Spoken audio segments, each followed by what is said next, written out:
Our objective of today's session is to highlight the non-intrusive type of flow measuring devices. What intrusive and what non-intrusive devices means? When any device inserted in between the flow will disturb the flow, will consume the energy, pressure energy basically from the flow, and then give the measurement, is referred as an intrusive type of devices, which will affect the flow pattern as well as it also consume certain pressure energy, so that fluid have certain pressure losses. Now, on the other hand, the non-intrusive devices will not have direct contact with moving fluid, and this non-intrusive device having some external power supply, so that non-intrusive device will not consume any kind of energy through moving fluid. So you don't have any kind of pressure loss or energy loss.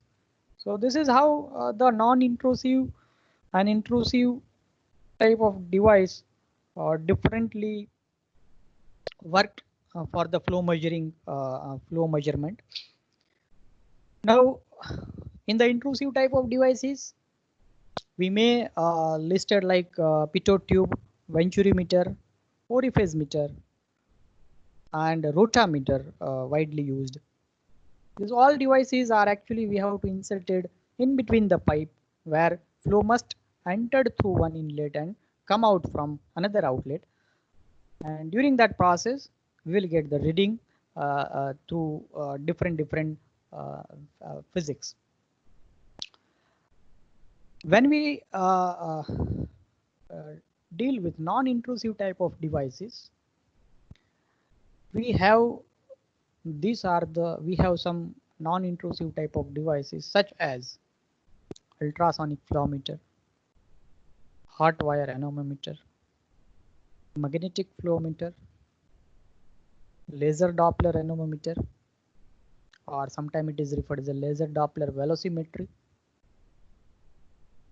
or particle image velocimetry, or PIV, and so on. We can list, but these are the few equipped devices which is in our scope. Let's try to understand one by one how it will work, what is the advantages, what is the application, what is the principle behind that.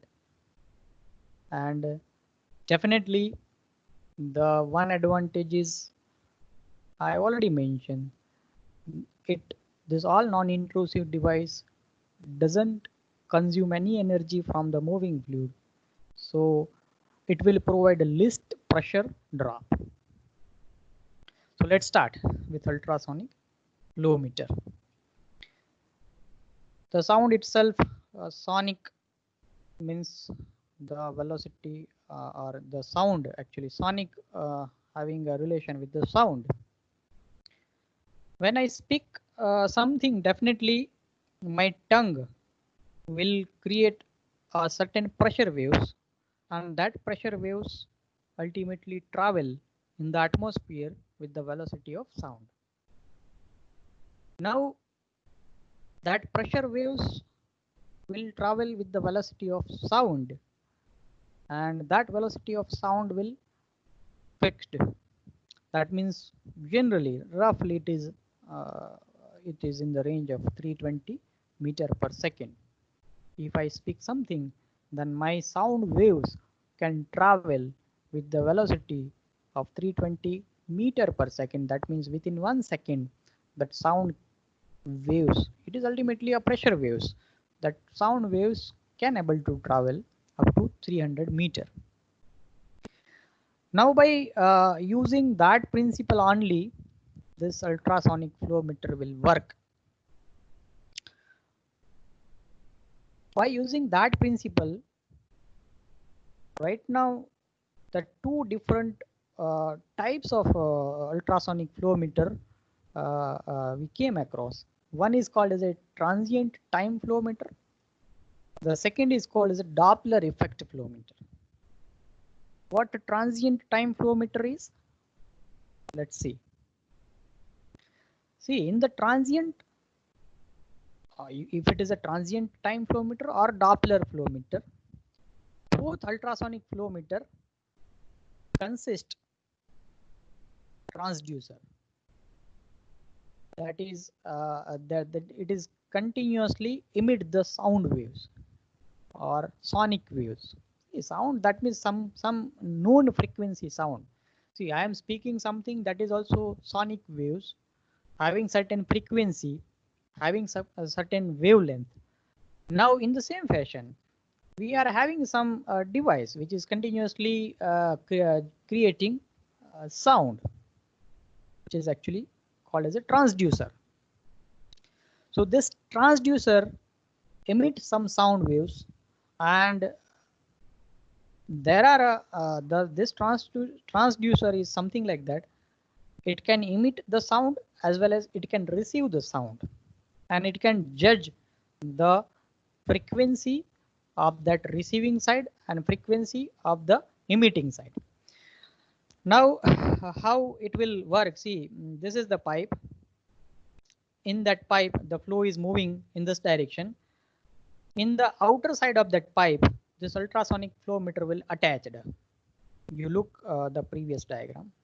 What happened?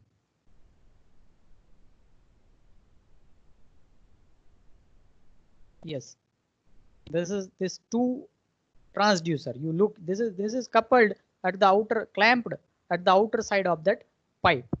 Now this transducer ultimately emitting and receiving the sound waves or sonic waves. Now what happened actually? This is the first kind of arrangement, and this is the second kind of arrangement. I will explain that second and both arrangement. Now let's consider this. Suppose this kind of arrangement in which the two transducer are mounted in the same upper side of that pipe. This is first and this is the second transducer. Now let's say this first transducer emit the sound waves. When it will emit the known frequency sound waves, it will travel and penetrate into the pipe, and when it will penetrate into the pipe, it will strike on the bottommost surface and reflected. Some part of the sound wave will be reflected, and when it will reflected, definitely on the other hand, there is a receiver which will receive that reflected sound waves. Right? This is one thing. Another thing, the second transducer also doing same thing. It will emit the sound waves in the all direction, definitely. So some of the sound waves will strike on the bottommost portion of the pipe and reflected. When it will reflected, the first transducer, which is also a receiver, will receive the sound waves. So this is how the emission and receiving end of the transducer will work. Now what happened when this green color sonic waves experience the favorable condition? Due to favorable condition, it will reach at particular t time, let's say t1 time. This second transducer emits the sound waves.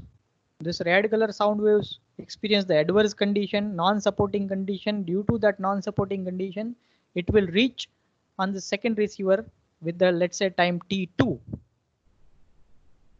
Now the time difference between t1 and there must be a time difference between, because this t1, because this first transducer work in the supporting nature of flow, the second transducer work in the against the flow condition. So there is a net time difference, travel time difference, which we will observe, that is t2 by t1, that is delta t. You just, this delta t is noted down by sensors. This is the sensor housing. In that sensor housing, they note down the t1, they note down the t2, and then they calculate the delta t. Now where the delta t is used, this is the simple mathematical equation. Velocity is what actually length by time. So length is what actually total length traveled by this sound waves. This is the length which we that length we can that we already prior to operation, this length is known to us, this total length of the wave which will travel. So that length is known to us. This time difference, length by time, the time difference already note down by sensors. So that length into time difference will give the velocity of that flow. This is what actually the principle behind the transient time ultrasonic flow meter, where the time difference between these two waves will note down, and based on that time difference we are able to calculate the velocity of a flow. Based on that velocity of flow, this time difference will deviated. This k is the constant, that is the constant of any instrument can calculated calibrated by manufacturer. This is one way of transient time ultrasonic flow meter. If you do not have possibility to install your second piezometer over here, then you can also attach your second piezometer on the bottom side. So this is transducer 1 and transducer 2. Similar practice will happen. The one transducer emit the waves which will travel in the favorable direction of the flow. At the same time, the another transducer emit the sound waves which will travel in the adverse situation or non-favorable situation of the flow and receive by the another end. Because favorable situation and adverse situation or non-favorable situation, the reaching time or receiving time of both signals are different. They just note down that time difference in the same way by sensors, and through that time difference they are actually indicating the velocity. So that is how transient time ultrasonic flow meter will work. This is what actually Doppler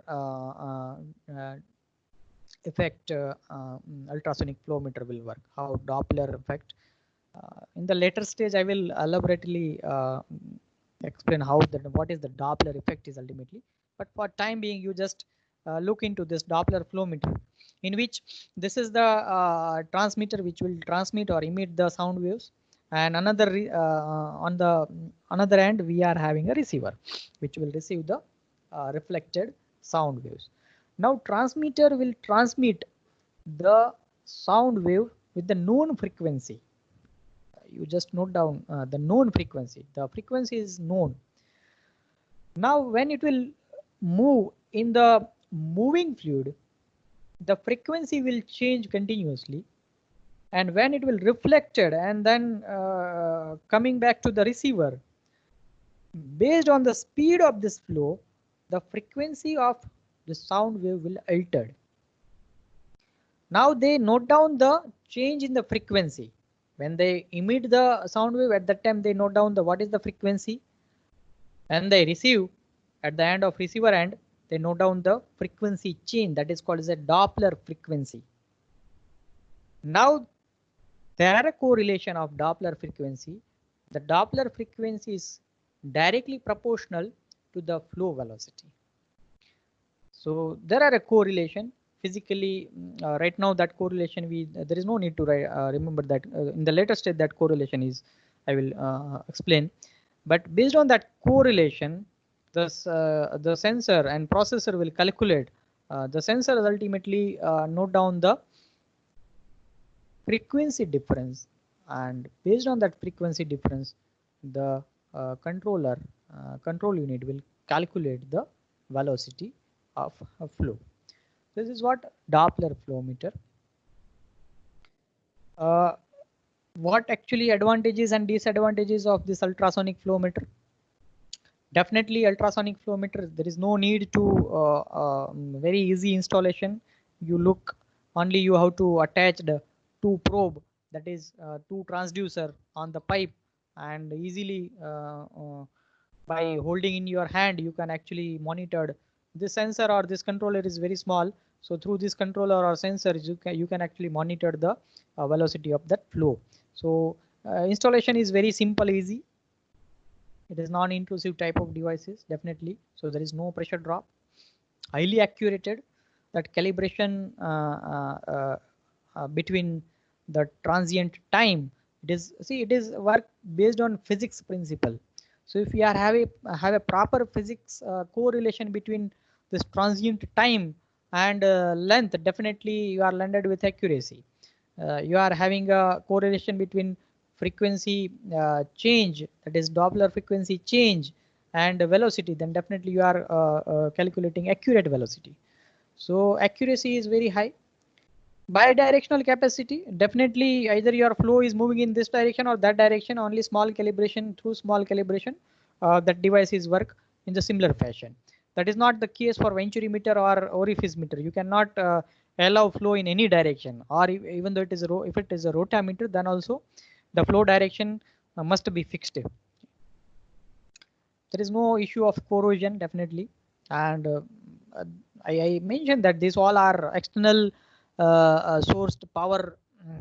External power source is required for all non-intrusive type of devices. In this ultrasonic, it's the power consumption is very low. But even there are some drawbacks, like it is highly depend on the velocity profile and Reynolds number.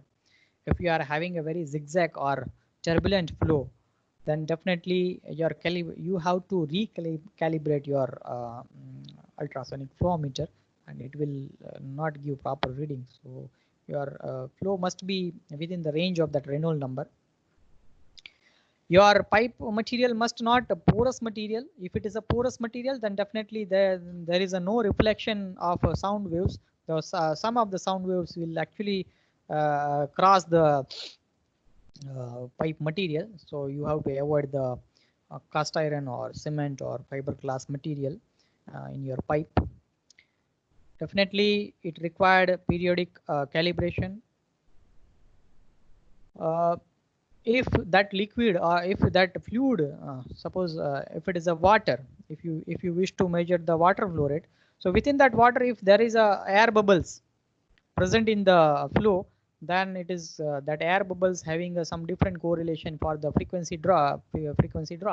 So the multi-phase flow, or not even multi-phase flow, but mixture flow or flow with the gas or air will have some errors reflected in the ultrasonic flow meter. Even some vibration and some shock can affect on the performance of that device. So these are few disadvantages associated with the ultrasonic flow meter, even though this is the widely used device where we are not able, when we are considering the non-intrusive type of device at the time. This is the most preferable device, ultrasonic flow meter.